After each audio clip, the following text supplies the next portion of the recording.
think California is going to be a lot of fun. It'll be warm and sunny. I'll buy a lot of stupid souvenirs and eat weird food and take a lot of interesting photographs. I'll take a journal so that I can remember later what I've seen.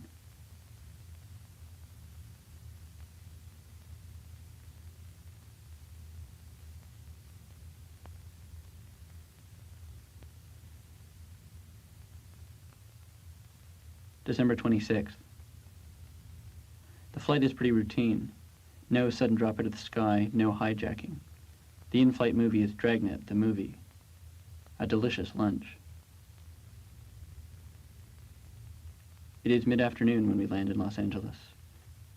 It looks exactly like I hoped it would, like a cartoon. Weird curving buildings, wide open sky, palm trees everywhere.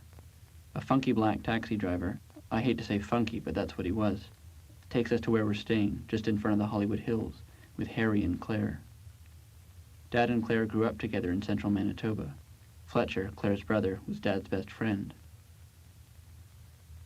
Harry and Claire seem like nice people, a bit strange, really laid back. Harry grew up in Hawaii, although you would never guess this by looking at him. He is really into UCLA football. He keeps a basket of Playboys in the bathroom. They take us to a Mexican restaurant near their house for dinner. It's called El Coyote and is really cool. Dark, noisy, deep red.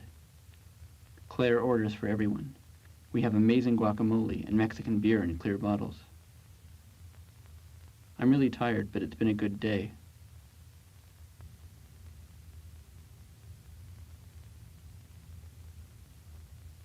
December 27th. Mostly a lot of driving today. The freeways go forever. The city is huge. Claire takes us to Universal Studios for the tour. King Kong shakes our train, and we're attacked by some freaks from Battlestar Galactica. The other tourists on our train look like freaks too. Claire picks us up and takes us to a place called the Sportsman's Lounge, where we're going to have dinner with a bunch of her relatives. I was disappointed at first, because I wanted to go somewhere interesting and trendy, but the Sportsman's Lounge turns out to be great. The maitre d' has silver hair and a sequin bow tie, and I sit across from Gary and Greg, who are twins my age. They keep grinning. Gary says he works for Kodak, so I'm thinking, oh, one of those photo booths in a parking lot. But he works in Silicon Valley as an engineer, coating floppy disks with Teflon. And Greg is in econ at UC Santa Barbara and is on the surfing team. They tell me they'll show me a good time if I ever come back to California. Everybody asks me how I'm doing and how I like California so far. The whole thing makes me feel good, like I'm family, like I've been made honorary cousin.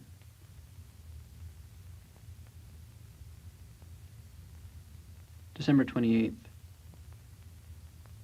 Claire drives us to Venice Beach. It is covered with freaks, all camped out in tents. Bikers, hippies, drug addicts. We eat lunch further down the beach in Marina del Rey at this Captain Jack place. I have a seafood cob, which is a huge mound of shredded crab on some lettuce. On the drive back, we pass about 100 Denny's signs. I want to go into a Denny's. We stop at a supermarket near the house, and I see my first real American grotesque. A fat woman with false eyelashes and a huge double chin, and eye makeup, and long natural fingernails the color of sour milk.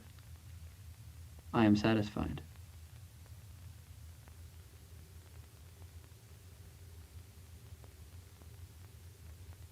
This evening I meet Suzanne, Claire and Harry's daughter.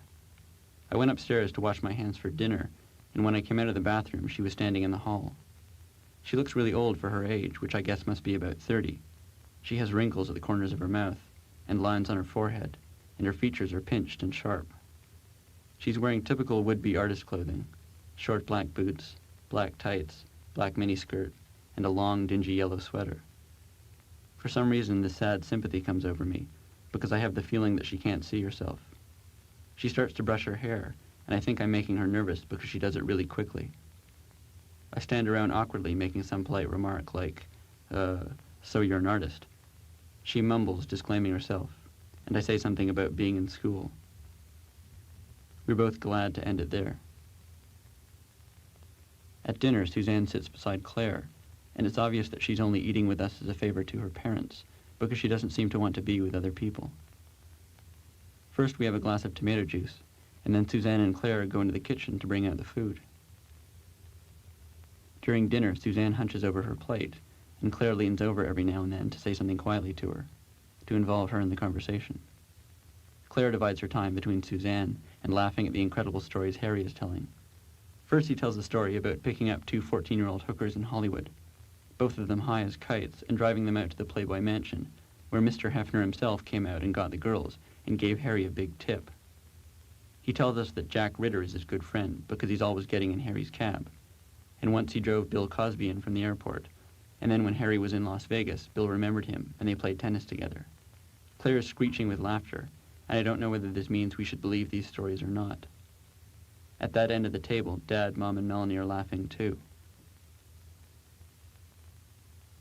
Out of the corner of my eye, I see Suzanne. Every now and then she looks up and smiles, and then looks at the table again. She's pretty quiet without any of Claire's attention, and no one but me seems to notice her. Harry's on to talking about his childhood in Hawaii now, how they could walk to school barefoot and pick fruit off the trees on the way home, how they had to get out after Pearl. Pearl is his name for Pearl Harbor. Dad makes a link from this to his growing up in Manitoba stories, so I stop listening, having heard all of them 100 times.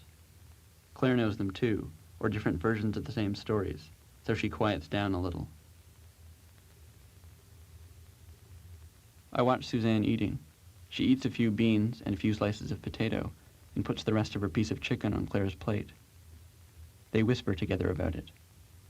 When she puts her fork down and starts playing with her hair, she looks like a little girl, which is a funny thing to think, because earlier she looked so old. I watch her closely, the way she plays with her hair. I notice now that the color of her hair is maroon, but that it looks good.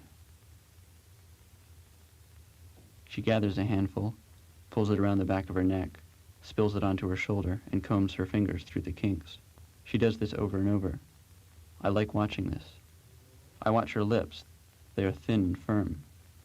She has big hazel eyes, and she lets her eyelids hang half-closed. I stare at her. The more I look at her face, the more it seems precise and perfect. This makes me feel coy and self-conscious. I keep butting into the conversation to say witty things that I think will impress her and get her to look up. When she does, she smiles weakly, and I feel sort of silly. After dinner, Mum and Dad go off to see Claire's relations in the neighborhood. Melanie goes to her room to read, and Harry goes to the bathroom, so Suzanne and I are left at the table. She doesn't get up and leave, which surprises me. I start talking about her art. She says she can't decide between photography and commercial art, that she does a little of both, but not enough to call herself an artist either way. I give her my opinion on it, and my opinion on things that I don't know about, like business and politics and culture. My voice doesn't sound funny, and I'm not afraid I might say something stupid. We talk about the real world, about having a job, working for a wage. She has a job in a candy store. For the first few days, she says, she didn't like it. She kept asking herself, why am I getting chocolates for people? Why don't they get their own? But then she calmed down a little, she says, and now she kind of likes designing the plates of chocolates they display in the window, because that's sort of artistic, and she likes weighing the chocolates. I know this feeling. I know exactly what she means when she says weighing the chocolates. She's leaning on her elbow talking, and smiling every now and then, and all this time I'm looking at her face, and the lines at the corner of her mouth, thinking that she is actually beautiful. Somehow I am here with this beautiful woman, and I feel older. When she talks or smiles, I watch her mouth. She is beautiful. I ask her questions about Los Angeles. She says what I'm sure I would say. She likes the city in some ways, but it is too big. She is lost in it. I go into great depth about my feelings about the places I have lived in. This seems particularly important to say now. I tell her about Southern Ontario. That is what she wants to do now, she says. She wants to go somewhere where she can feel comfortable, where she doesn't have to burrow away because of the pressure. There is too much going on in LA for her. Are you thinking of coming up to Canada? I say jokingly, but in the back of my mind, hopeful. Stupid thoughts are running through my head. She will come to Toronto, or I will stay here. Harry comes in, and she goes back to being his daughter, but I know she's just pretending for his sake, just covering up what was going on. She draws back from him, and when she talks, she just asks questions in a small voice.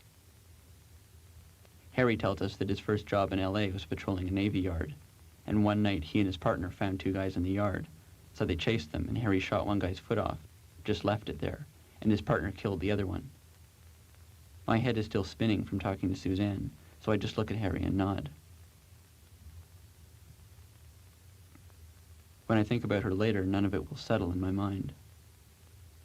"Are you thinking of coming up to Canada?" I said.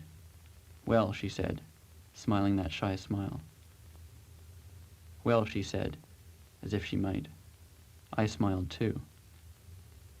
Stupid thoughts run through my head. She will come with me, or I will stay here. I will stay with her in the middle of the city, or we will go away. Her career will get going.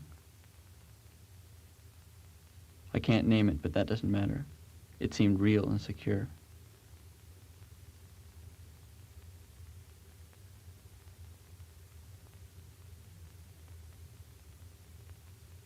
January 2nd. Still driving. We have stopped talking. We get to Monterey, John Steinbeck's place. Total disappointment. It's all touristy and dull. Where the hell do you have to go to find the places you read about? Cannery Row is just restaurants. All we see in the rain is a soggy beach with a live bait shack.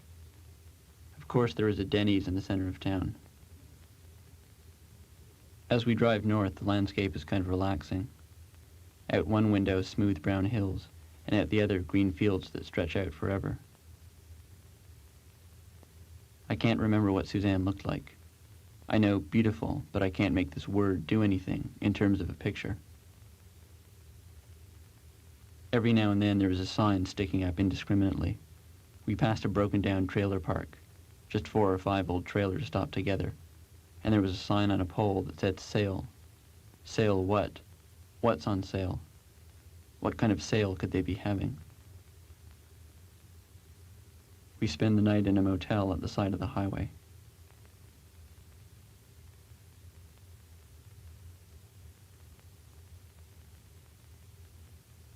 January 3rd.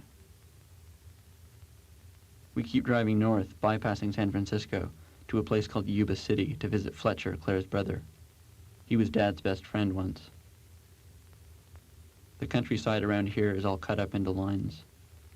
If you catch a plowed rut in your line of vision, you can see all the way down it to the bottom of the sky. Rows and rows of grafted trees fan out past the windows. There is even kiwi growing. This landscape is absurd.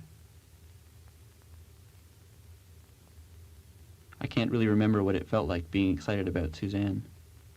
I go back in my journal reading the notes and seeing it all described, but nothing really happens. When we get to the house, a fat man opens the door. He has brown spots all over his head and a ring of white hair. His voice is thick with cigarette tar. He looks about 20 years older than Dad. Dad acts like nothing is wrong. There is a framed map of Manitoba and Saskatchewan in the living room. It is a very good map, as if he uses it. On the way back to San Francisco, I'm in the back seat, listening to Melanie's Walkman, and I can see the green glow of the dashboard in the dark. There is no feeling more like home than the dashboard dials glowing on a long, dark drive, and you're slumping down in the back seat, starting to feel sleepy. A San Francisco radio station has a Led Zeppelin show on, and I get a small rush of nostalgia about Led Zeppelin. Once on a holiday up north, I remember it was dark, it was night, and I woke up having an asthma attack. Mom and Dad were up, and they weren't worried about it. I thought they wouldn't help me. I think we were in a rented cabin.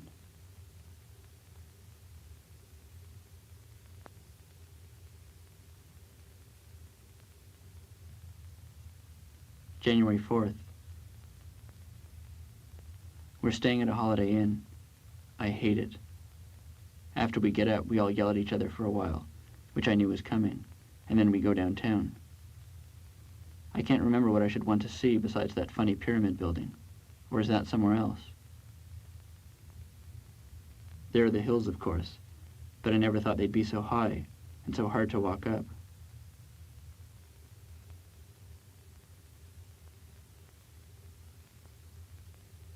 January 5th. Our last day in San Francisco. I debate mailing some postcards, but I figure what's the point? We get a taxi to rush us around all the rest of the sites. We go across the Golden Gate Bridge. This morning in the paper it said somebody had jumped yesterday and lived. As we cross, I try to see down to see what 228 feet looks like. I feel sort of cheated that someone jumped while I was here, and it didn't actually kill them. Maybe if they'd done it, it would have been worth sending a postcard. We fly home.